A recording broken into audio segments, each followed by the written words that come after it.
அருண் சீதா கிட்ட போய் சொல்றாரு, "சீதா வர வழியில உங்க அக்காவ பார்த்தேன். புது எலக்ட்ரிக் ஸ்கூட்டர்லாம் வாங்கியிருக்காங்க போல" அப்படின்றாங்க. "ஆமாங்க நானும் பார்த்தேங்க" அப்படின்னு சீதா சொல்றாங்க. உடனே அருண் சொல்றாரு, "சீதா அதே மாரி உனக்கும் ஒரு ஸ்கூட்டர் வாங்க வேண்டியது இருக்கு. நீயும் வேலைக்கு தானே போற. வாங்குனா உனக்கும் யூஸா இருக்கலாம்" அப்படின்றாரு. உடனே சீதா சொல்றாங்க, "இப்ப எதுக்குங்க தேவையில்லாம அதெல்லாம்" அப்படின்றாங்க. உடனே அருண் சொல்றாரு, "சீதா உங்க மாமா சாதாரண கார் டிரைவரு. அவரே அவங்க ஒய்ஃப்க்கு வாங்கி தரும்போது, நான் ஒரு போலீஸ்.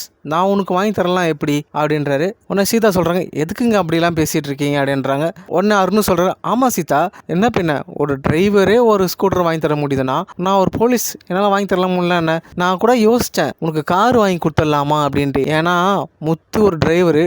அவரு ஸ்கூட்டர் வாங்கும்போது அதை விட நம்ம ஒரு ஸ்டெப் மேலே இருந்தால் தானே நல்லாயிருக்கும். உனக்கு கார் ஓட்ட தெரியுமா அப்படின்னு கேட்குறாரு. இல்லைங்க கார்லாம் எனக்கு ஓட்ட தெரியாது அப்படின்றாங்க சீதா. நம்ம கார் வாங்கலாம், அதை பற்றி நம்ம யோசிக்கலாம் அப்படின்னு சொல்கிறாரு அருண். உடனே சீதா சொல்கிறாங்க, "அருண் நம்ம கார் வாங்குறோம் வண்டி வாங்குறோம் அதெல்லாம் வேறு விஷயம். ஆனால் எங்கள் மாமா கிட்ட அக்கா கிட்ட போட்டி போட்டு வாங்குறது நல்லா இல்லை அருண்" அப்படின்றாங்க. உடனே அருண் சொல்கிறார், "இல்லை இல்லை சீதா நீ தப்பாக புரிஞ்சுக்கிட்டேன். நான் அப்படி சொல்ல. இப்போ உங்கள் மாமா டிரைவரு அவராலே ஒரு ஸ்கூட்டர் வாங்க முடியுதா, நம்ம அதை விட கொஞ்சம் பெருசாக வாங்கினா தானே நமக்கு கொஞ்சம் நல்லாயிருக்கும்" அப்படின்றாரு. உடனே சீதா கோவப்பட்டு சொல்கிறாங்க, "அருண் உங்களுக்கு ஒன்று தெரியுமா? நீங்கள் என் மாமா கிட்ட நீங்கள் தேவையில்லாமல் போட்டி போட்டிருக்கீங்க. ஆனால் எங்கள் மாமா எல்லாமே உங்களுக்கு நல்லது தான் பண்ணுறாரு. என்ன எனக்கு நல்லது பண்ணுறாருன்னு சொல்லிட்டு அருண் கேட்குறாரு. உடனே சீதா சொல்கிறாங்க, "நீங்கள் எங்கள் அம்மா கடை எடுத்ததுக்காக கமிஷனர் கிட்ட போய் லெட்டர் கொடுத்தீங்களே, ஆனால் அதுக்கு முன்னாடியே எங்கள் மாமா கமிஷனர் கிட்ட போய் பேசி எல்லாத்தையுமே சரி பண்ணிட்டாரு. எங்கள் மாமாவால் தான் எங்கள் அம்மாவோட கடையே கிடச்சிது. ஆனால் அது கூட வெளியில் தெரியக்கூடாது. நீங்கள் எதாவது கஷ்டப்பட போகிறீங்கன்னு சொல்லிட்டு தான் எங்கள் மாமா நீங்கள் அந்த கடையை மீட்டு கொடுத்தா மாதிரி எல்லாத்தையும் செட்டப் பண்ணியிருக்காரு" அப்படின்றாங்க சீதா. உடனே அருண் சொல்கிறாரு, "என்ன சீதா சொல்கிற நீ? நான் எங்ககிட்ட சிபாரிசு செட்டில் வாங்கிட்டு நான் போய் கமிஷன் போய் பார்த்து நேரடியாக கொடுத்துட்டு வந்தேன். முத்து ஏதோ கேம் விளையாடுறாரு.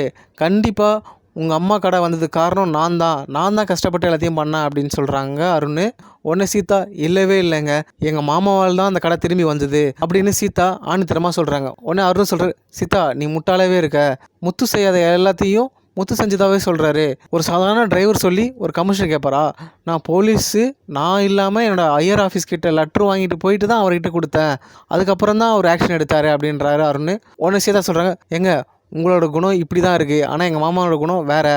எங்கள் மாமா தான் எல்லாத்தையும் பண்ணார். ஆனால் நீங்கள் கஷ்டப்படக்கூடாதுன்னு சொல்லிட்டு தான் இதெல்லாம் பண்ணார். நான் ஒன்றும் எங்கள் மாமா சொல்லி கேட்கலைங்க. கார்ப்பரேஷன் ஆஃபீஸர் இருக்கார்ல, அவங்க ஒய்ஃப் சொல்லி தான் அதை நான் கேட்டேன். அவங்க தான் நான் வந்து உங்கள் ஒய்ஃப்னு தெரியாமல் எங்கள் அக்கா கிட்ட சொல்லிகிட்டு இருந்தாங்க.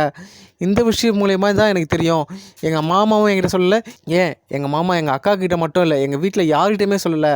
இந்த விஷயம் அவருக்குள்ளேயே அதை மறைச்சிக்கிட்டாரு. எங்கள் மாமாவோட குணம் வேறு, உங்களோட குணம் வேறங்க. எங்கள் மாமா படிக்கலை ஆனால் டிரைவராக இருக்கார். ஆனால் நீங்கள் படித்து ஒரு நல்ல வேலையில் இருந்தாலும் கீழ்த்தனமாக நடந்துருக்கீங்களேன்னு சொல்லிட்டு சீதா அப்படியே பேசவனையும் ஒன்று அருணுக்கு கோவம் வருது. "சீதா தயவு செஞ்சு நிறுத்து. உங்கள் மாமா பற்றி என்கிட்ட பெருமையாக பேசிகிட்டு இருக்காது தயவு செஞ்சு. அவன் ஒரு படிக்காத ஒரு சாதாரண டிரைவரு. அவனை மேலே வச்சு தூக்கி பேசிட்டு என்னை கீழே இறக்கி பேசாத தயவு செஞ்சு. அது எனக்கு பிடிக்கல" அப்படின்னு சொல்லிட்டு அருண் சொல்கிறாரு. உடனே சீதா சொல்கிறேன், "அருண் நான் அந்த மாதிரி நான் பேசணும்னு நினைக்கல. ஆனால் நீங்கள் நடந்தது எல்லாமே அப்படி தானே இருக்குது. நானே நினச்சேன் நீங்கள் தான் எல்லாத்தையும் நீங்கள் பண்ணீங்கன்னு சொல்லிட்டு. ஆனால் எங்கள் மாமா பண்ணிவிட்டு ஒரு விஷயத்த கூட வெளியில் சொல்லாமல் எந்த அளவுக்கு இருக்கார். அவர் படிக்கலனாலும் எவ்வளோ அளவுக்கு பெருந்தன்மையாக இருக்கார், எவ்வளோ விஷயங்களை பண்ணுறாரு. ஆனால் நீங்கள் எல்லாத்துக்கும் கோவப்பட்டு இன்னும் கூட அந்த ஈகோவை வச்சுக்கிட்டு இன்னமும் பழி வாங்கிட்டு இருக்கீங்க எங்கள் மாமாவை. ஆனால் எங்கள் மாமா எல்லாத்தையும் மறந்துட்டு நான் நல்லா இருக்கணும்னு நினச்சிட்டு தான் மட்டும்தான் இருக்கார். ஆனால் நீங்கள் அப்படி இல்லை. நீங்கள் என்னை கஷ்டப்படுத்தணும்னு நினைக்கிறீங்க. நீங்கள் என்னை கஷ்டப்படுத்துகிற மாதிரி நடந்துக்கிறீங்க" அப்படின்னு சொல்லிட்டு சீதா அப்படி இப்படின்னு பயங்கரமாக பேசிடுறாங்க. ஒன்று அருண் சொல்கிறாரு, "சீதா தயவு செஞ்சு நீ என்னை தப்பாக புரிஞ்சுக்கிட்ட. எனக்கு உங்கள் மாமா தான் எதிரியை தவிர ஆனால் நீ எதிரி இல்லை, உங்கள் அக்காவும் எனக்கு எதிரி இல்லை. ஒரு சாதாரண டிரைவர் கிட்ட நான் தோற்று போக எனக்கு பிடிக்கல" அப்படின்ற மாதிரி நான் அருண் சொல்கிறாரு.